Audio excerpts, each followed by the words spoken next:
যুবকের সেজদা আল্লাহর আরশ কাঁপা ওঠে। নওজোয়ান সেজদা দিলে আল্লাহ আরশ আজিম থেকে বলে, যুবক তুই আমারে সেজদা দিলি, যা ওয়াদা দিলাম হাসরের ময়দানে আমি তোরে আমার আরশের ছায়া দেব।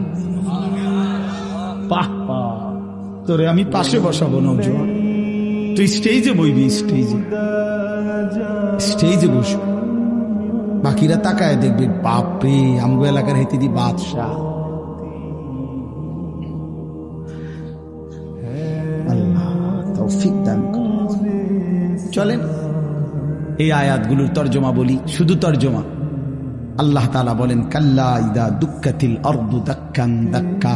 বান্দা শুনো, যত লাফালাফি ফালাফালি করো মনে রাখো তুমিও একদিন থাকবা না, পৃথিবীও একদিন থাকবে না। এই গোটা জমিন আমি আল্লাহ তাআলা চূর্ণ বিচূর্ণ করে ফেলব, সব শেষ করে ফেলবো।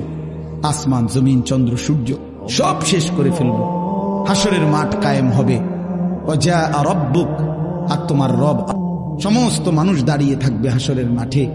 তোমার রব আল্লাহ হাসরের মাঠে আগমন করবেন। ওয়াল মালাকু সাফফান সাফফা, কোটি কোটি ফেরেশতা হাসরের ময়দানে সারিবদ্ধভাবে দাঁড়াবে।